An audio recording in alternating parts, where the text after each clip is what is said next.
I am a PhD student at the University of Birmingham, and I'm researching these Egyptian wooden funerary figures. I hold MA qualifications in Archaeology from UCL and Egyptology from Swansea University.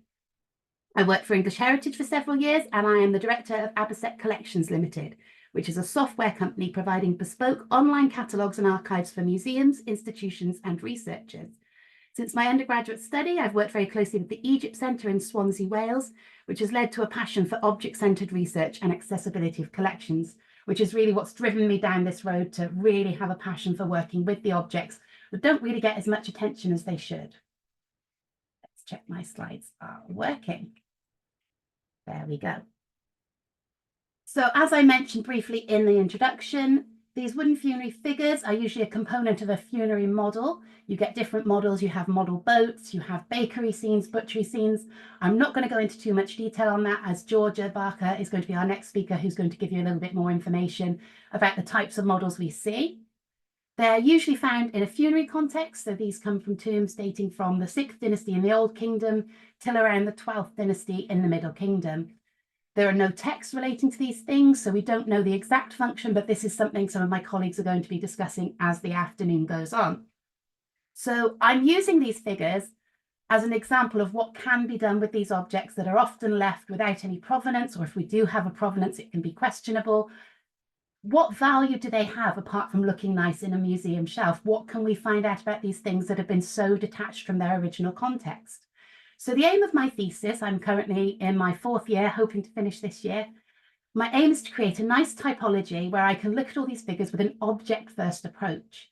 And by an object-first approach, I mean looking specifically at the object in my hand, usually in my pink gloves, and having a look, what shape of eyes does it have? What kind of wig does it have? The colour of the skin, ignoring all this extra information that's given with it, which we don't know the reliability of, going purely, primarily on how these things actually look when we observe them.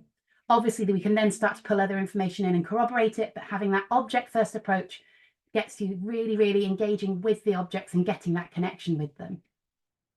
So there's 2 main phases to my research. First of all, I need to catalogue the corpus. A lot of these things are quite poorly recorded, so I need to actually have the data in a nice fit state where it's going to be robust enough to get into phase 2, which is going to be the actual analysis of the data I've collected. There were a lot more of these things in the UK than I was expecting. There are 68 different museums and institutions which are included in my catalogue. I'm currently not working with private collections. I'm focusing on these publicly accessible collections. The total as it stands, I still have a couple of research visits to visit, 1,855 figures. And I thought initially I had a good split of provenance and unprovenance figures. But is this split actually an accurate reflection? There are a lot of challenges when dealing with material like this, as I'm sure many of you are aware of that work with material culture. They're very poorly recorded in many cases. You'll sometimes get a listing in an excavation report saying funerary figures were found. That's it. That's all you get. They're often subject to a lot of reassembly and repairs, and Emily Whitehead is going to be talking for you a little bit later about the pastiche examples of these models. This is something that I'm really, really interested in. The models we see on display in the museums aren't necessarily how they came out of the ground, and there's a lot of really interesting correspondence I've been looking into recently, reflecting the demands of the collecting practices. A lot of these objects came into the country late 1800s, early 1900s, and as excavations were taking place, they needed finances in order to be able to fund these digs. And so in return for your donation, museums and private collectors would receive objects from the dig. And these seem to be very, very popular. But as a collector, would you prefer a nice fully equipped boat, or would you like a figure with its arms missing? People want a nice complete boat. So these things seem to be being put together in order to make them more aesthetically appealing. So the conclusions we're drawing from a full model might not actually be a reflection of how these things genuinely were. And for that reason, I'm looking at individual figures. If a model has 8 figures on it, that is 8 individual objects within my catalogue. They're also really, really widely dispersed, not just in the UK, which is the subject of my research, but throughout the world, these things get scattered. You have pieces going to different museums. I've got an example where the figure is in the Egypt Centre in Swansea. Its knees are in Liverpool. So these things get dispersed, not just from one model, from one figure, even gets dispersed quite widely. And again, they're kind of a victim of their own appeal because they have a human face and they're very appealing. A lot of these things end up in cabinets of curiosity. They're very light, they're very small and portable. As you can see, they fit quite comfortably in the hand. They end up being taken home as souvenirs, going into private collections, and then eventually working their way into small local museums when these people move on. And much of the corpus is made up of these isolated figures. They often don't get recorded in the same way a nice, complete, beautiful model would. They often get overlooked. Then I have the issues of the questionable dating and provenance, which I alluded to in the previous slide. You'll often read a museum entry or a catalogue report or an auction catalogue saying, this figure comes from, let's say, Abaset, because we're going to be looking at Abaset later. Well, why are we saying that? Where has that information come from? And very often we don't know where these things have come from. Is this a fact? Has this definitely come from this site? Have we got reports to do with it? And as I've started to dig a little bit deeper, things are not always as they seem. Errors are made, there are typos, things get incorrectly assigned. There's a passing assumption that it was this boat, but actually it was another boat that got modelled up. So it's doing a jigsaw puzzle with some of the pieces missing. It's a really good adventure, but these challenges are really worth overcoming, as you will see, I hope, as my research progresses. So just to give you a bit of idea of the amount of data I'm dealing with here, this object first approach that I'm putting forward really requires seeing these things in person and actually handling them wherever I can. And I've been really, really lucky that a lot of the museums have been able to accommodate these research visits for me. Over 3/4 of my corpus so far, I've been able to actually get in person, be able to turn it over, see it from all angles, and really record in intricate detail the information I've got with it. There's some are on display and I've been able to examine those. If not, the next choice is to examine from photographs. And 128 of these objects have not been available for study. That could be due to the fact that the museum knows they have them, but they're not exactly sure where they might have moved on to. In some cases, we have examples that were destroyed during the Second World War. I've still included the information I do have on them in the catalogue because it's really helpful for trying to track these dispersal patterns of where different objects have ended up and how they've moved around. And on the right here is just a little map of some of my travels around the UK over the last couple of years. As you can see, quite a lot of these objects are centred around London, but they are scattered all across the UK. And I've had lots of lovely train picnics on my way to visit a lot of these objects. As you can imagine, my face started to look like this very, very quickly when I realised my Excel sheet and camera are not going to cut it for trying to record all these details about all these different objects in all these different collections. I'm going to need something a lot more robust and sturdy to be able to manage the sheer quantity of data I'm working with. Fortunately, I had a solution to hand. A couple of years ago, whilst I was volunteering at the Egypt Centre in Swansea, I worked very closely with them to develop a new online catalogue for their collection. It's since been used for dispersal projects such as the Hilton Price collection and for a local history archive I'm currently working with. And it actually works really, really well as a researcher's tool as well, as having a way of being able to enter all this data straight into a catalogue. I'm not transcribing off pieces of paper that get lost on the way home. Everything goes straight into one place, which just makes life a little bit easier, really. So to give you a quick walkthrough, on the first page when you log in, I have some nice info pages. This just tells you about the project, some of the different tools. If you do come to watch the recordings, they will be available here on this little resource tab. And you can also find out a little bit more about figures as well here. Sorry, I'm cantering through because there's a lot to cover. So this is an example of an object file. Obviously, I have to include people who've heard me talk about figures before. No, this is my favourite figure. He was part of my MA research when I first got interested in these figures. He's affectionately known as Benny. So we have our basic information about the object here. We have licensing details, a nice little carousel, and all the information comes down here underneath. Once I'd entered all this data, started recording all the stylistic traits, now I've realised I've got to actually do something with it and try and start grouping some of these things together to create a typology. And trying to hold 1,855 figures with about 50 or 60 stylistic traits each in your head, it's quite complicated. So I've developed a special application as part of the software, which starts to do some of the grouping work for me. This does not replace the researcher by any stretch of the imagination.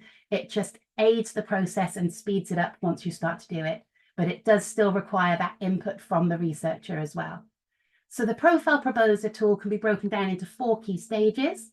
I start off by grouping figures which are similar. So by having these pictures available in the catalogue, I can quickly go through, I can start to see some patterns, and I start to form a little informal group of things that look like they're coming from a similar area and possibly were made by the same person. Once I've done that, I can start to identify the key stylistic traits that would make up that profile. So if we have a look at this lovely little rower here, this isn't all of the traits, there are about 70 for him, but just to give you an idea, he has this flared smooth wig and it's a cheek length wig, that's very distinctive, combined with the oval head, the fact the mouth isn't defined, the colour of the paint used for the skin, this distinct hourglass torso, the fact that the kilt is not only a plain white kilt, it's also a high-waisted one, and the shape of the block in the base. So recording all of these, you can start to see some patterns emerge quite quickly of figures that definitely should be grouped together. The next step I can have to do starts the magical algorithm, whereby I have created this profile, I've identified these traits. This then runs through my entire catalogue, and every single object will be awarded its top 3 matches with a percentage accuracy. So if a figure matches 100%, it is matched every single one of those criteria.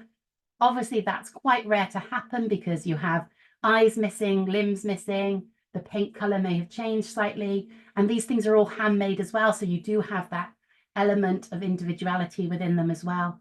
And only then at that point do I start to see if these profiles can be matched to a geographic provenance. So if we have a look at this little chap on the left, just to say there's a QR code here to a presentation which goes into the profile proposer in more detail if you're interested.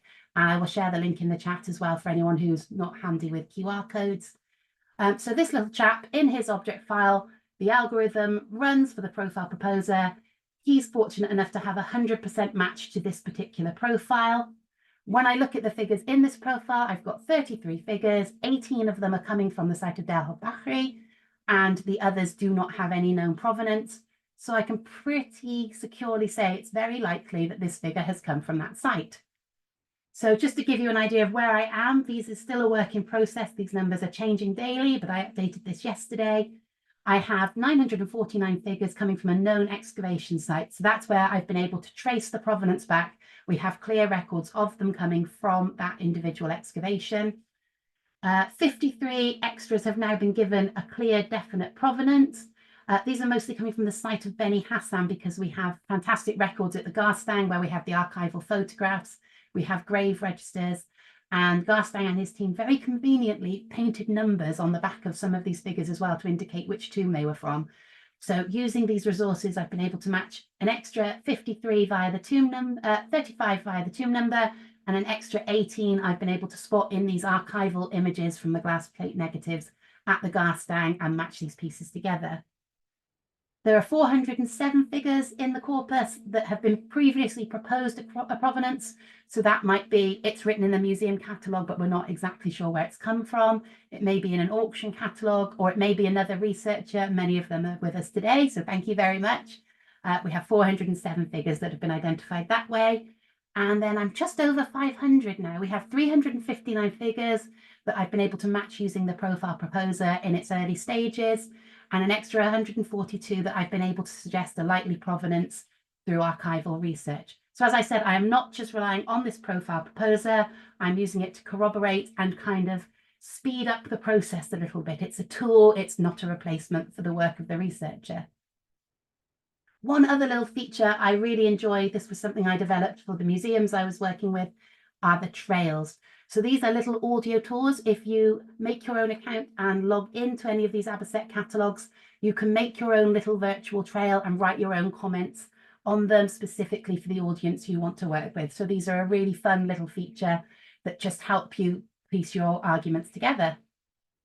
So if this video works, I'm going to give you a very, very quick canter through the software just so you know what to expect when you log in. We've got some bars along the top. We can scroll down and see all these different tiles, which will give us more information about the collection. So we can click on about the project. We can find out more about the profile proposer. The trails can be found down here. But let's start a search. So we're going to start typing in, and it kind of works like a predictive text. So If you were to search for cat in a regular catalogue, it would bring up catalogue, cat, catacombs. This will guess what you're writing. So this is identified by writing Ben. Do I mean Beni Hassan the provenance? Yes, I do.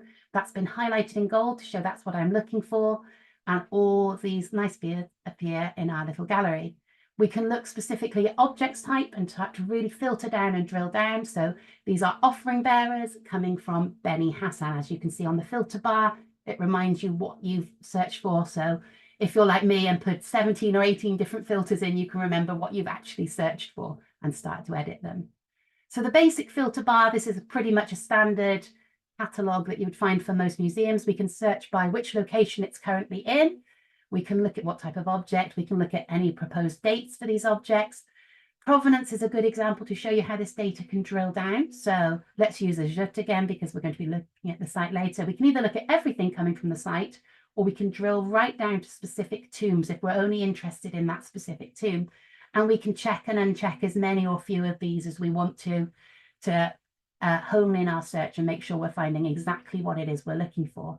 There's also a little tab here to exclude fakes if they've been included in the corpus, because I think they are very useful, particularly if you're studying the reception of these things, but you can turn them on and off if you're not interested in including them.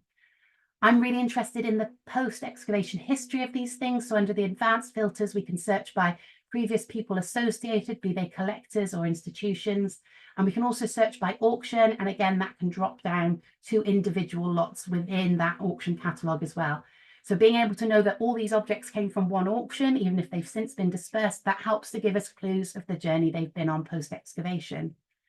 In light of some of the issues I've had with wanting to justify where this information associated with a lot of the figures has come from, I very clearly state in this catalogue how I came to these conclusions, the way that it was examined. So we're acknowledging that I've not been able to see the back of it because it's on display, for example. And then we get into the nitty-gritty of all these stylistic traits. So we have facial traits, we can search by type of wig, and we can even go down to whether it's a cheek length or a chin length wig in there. We have the torso shape, we have limb shapes, and as I said, there's about 77 of these different features, all with drop downs. So it's really, really easy to enter the data in. You always have consistent results. Let's have a look at some figures coming from Gebber Lane, because I like the weird heads on these ones. So as you can see on the left, some of the images are not available. This is due to copyright restrictions. They do still exist within the catalogue. So as the researcher, I can see them, but unfortunately, I'm not able to share them with the public at the moment. So let's have a look at one of the object files here at one of these nice little mushroom-headed chaps. We can see he's coming from Liverpool, and the pictures flick across in a nice little carousel. So you have front, left, back, right, top, bottom of every single figure. I've also included the licensing details. This took me a long time to make sure I had exactly the right permissions for every single image used, to make sure everything's up to scratch and I know exactly what I can use within the research. Anything that's highlighted in blue, this will link through. So if you were to click on Gebber Lane, for example, that will take you back. This allows you to go down little research rabbit holes and really find out more about the collection as a whole. Here's the profile proposer matches that we discussed very briefly already. So as we can see, this one has a nice strong match to Gebber Lane. Yossand is going to talk about some of the dispersal and the production sites of these things. So this will help in tracking some of that. And in the interest of transparency, I list all of the matches that it has and also anything that's excluded. So in the case of this figure, the face has not survived. So it has to exclude details about eyes and mouth and nose because they're not there. We don't want it to not be a match just because this data hasn't survived. We have the colour of the skin. This is always recorded with a Munsell reading. Anyone who's not worked with soil samples as an archaeologist, very familiar with these. This makes sure we're having consistent terminology used again. And then loads and loads of measurements as well for each figure. So we can start to compare the proportional measurements of these things and see if they are consistent or not within the objects. It's just as much information as I can. So if we wanted to learn more about the profile proposer, we could either click on the option here, or we could go up to the top right and choose profiles as well here. So this is the homepage for the profiles. A little bit of information at the top about the software and how it works and how to search it. And then I have my different profiles grouped. We start with the unknown ones. As I mentioned, assigning a provenance is a secondary thing after the initial grouping. Fakes are also given their own example to help keep them separated. And then I've just sorted the main sites alphabetically at the moment. These are still a work in progress, but we are getting there slowly with them. I've ended up with a lot more profiles than I was anticipating to have, but let's have a look at Beni Hasan because that's got a lot of nice examples. So you have a little map here of the site, a bit of information about the site, and then all of the profiles which have been assigned to the site. Because you have different budgets, I'm assuming, for the people who are buying these things, different time periods when they're produced. You have different styles. Some are associated with specific tombs, some are just a style that comes from the site. Within that profile, you then have slightly different stances, and this usually reflects the different activity that these figures are undertaking. So this guy on the left would be a rower from a boat. The guy in the middle is a squatting figure. He's probably the helmsman from the boat, and the standing figures are normally the lookout. And by having these different stances, they're going to have slightly different matches within the profile. So we create a sub-profile for each of these different stances. When you get down to this level, as you can see, we've got 100% matches. Anything that's over 90% has this little bold box around it to give you a little bit of an idea. I'm sorry that was an absolute canter through it because I'm very aware of how much time we've got, but that will give you a bit of an idea. I will put a how-to video on the site where I'll speak a little bit slower so you can find out a little bit more about how the catalogue works. But I just wanted to give you guys a little taster of it. You might be wondering why I've decided to share this now. I've not submitted my thesis yet. It's still a work in progress. But I've found from my own experience, having this open access approach to your research, putting everything out there for other people to use, it really allows for more collaborative work to take place. I hate this idea of siloing and gatekeeping and not sharing what we've got as researchers. We can all help each other out so much just by being a little bit more open about things. So if, for example, you're a member of a museum and you've got some objects that you want to compare to some examples in this catalogue, they're here, they're ready. If you're researching a specific collector, you can come in and have a look at them. They're there, please use them. It's also giving me a broader reach as well. Not many people want to sit and read an entire PhD when it gets submitted. Everyone likes looking at nice figures. So this gives people a chance to engage with these objects.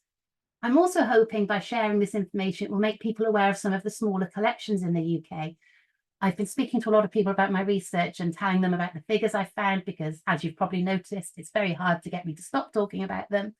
And they say, oh, I didn't realise they had a museum there. So I'm hoping making this catalogue publicly available is going to make people more aware of some of these smaller Egyptian collections that are in a lot of the smaller towns. I'd also be really, really grateful for some feedback on the methodology I'm using. It's still a work in progress. So by getting some feedback from you guys now, I can make the changes I need to make this work really, really well. Another QR code, I'm sorry, this is a link to a very, very short feedback form.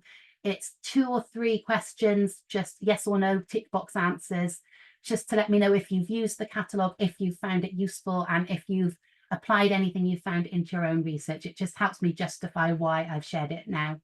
I'll also share this as a link in the chat for those that aren't happy using QR codes when I've finished my talk. Just a gentle reminder, this research is still ongoing. I've still got a lot of work to do, particularly with the profiles. I'm still visiting a lot of museums as well. I've been in museums this week, I'm in museums next week. So this catalogue, it's a live database. Things are chopping and changing. Something, if you log in today, might not be there tomorrow if I've changed it. So please be patient. There will be typos. If you spot any, please do let me know. There will be things that are incorrect because I've not done my final check through. But I really wanted to be able to share this with people and let other people find out more about these amazing objects. So please do let me know if you have any feedback. If you don't fill in the feedback form, here's my email address with my Abaset hat on. Also, I'm going to do a shameless plug because I can. If you're a researcher and you're dealing with large data sets and you need some way of managing it all, please do get in touch. I'm happy to have a chat about how I use my software or put together a little quote for you if you were able to get some funding so that you could use Abaset yourself for your own research. These fields are very easy to modify. We can make sure you have those really specific fields that you need for your research. So I think I've just about kept to time, actually. Thank you so, so much for listening. I'm sorry it's been such a gallop through the software, but I didn't want to waste any of your more time when we can be listening to some of our fab speakers today. Please do play with the catalogue. I'll share the link in the chat again now for people to access it. Obviously, wait till after the conference is finished. You've got far more interesting things to do until 5:30, but at that point, please jump on the catalogue, have a play and have a little explore and let me know what you think. And I must finish by thanking all the institutions who have been so supportive, so many members of staff. I can see some of you in the chat today. Hi, guys. Thank you so much for giving up your time and really going above and beyond in finding out extra information about these objects, letting me come in and examine them. I really, really do appreciate it. Thank you so much. So here's the link ready for when the conference is finished, if anybody would like to have a little explore. Thank you so much for listening. We've got 10 minutes for questions or comments, if anybody has any. I'm just going to check the chat now. So feel free to turn on your microphones if you have a question, or pop something in the chat if you have anything you'd like to ask about the catalogue at this stage.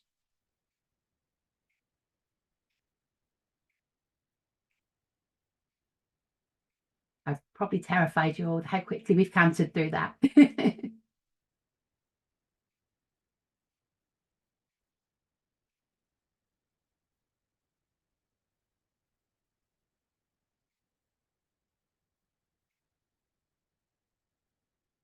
No questions?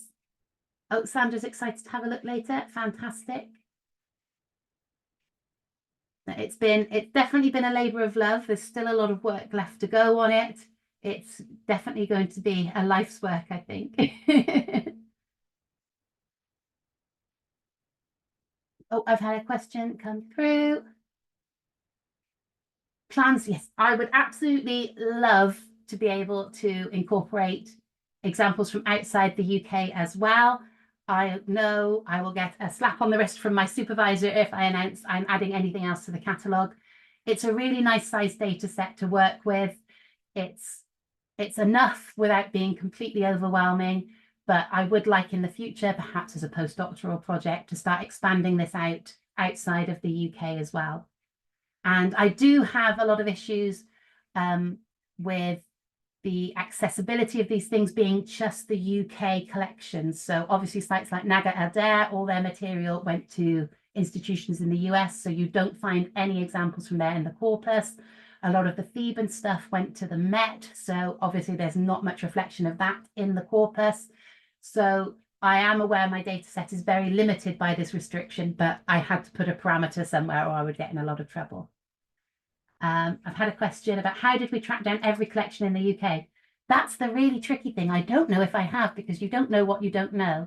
There used to be a fabulous website called Cornucopia. It's now defunct, and that had a list of all the Egyptian collections in the UK there.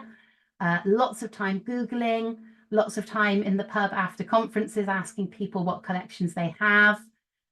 Doing presentations like this, normally after a chat, I'll get an email from somebody saying, did you know that this teeny tiny museum in the middle of nowhere has an Egyptian collection? I ended up emailing every Egyptian collection that I could find in the UK, which was about 268. So I am now the bane of the curator's life in the UK, because I've quite relentlessly nagged people to find out. But I'm sure there's examples that I've missed. So if you do see anything, please do let me know. Another question from Ruben. Would you be able to tell us anything about the materials that you have proposed a provenance for?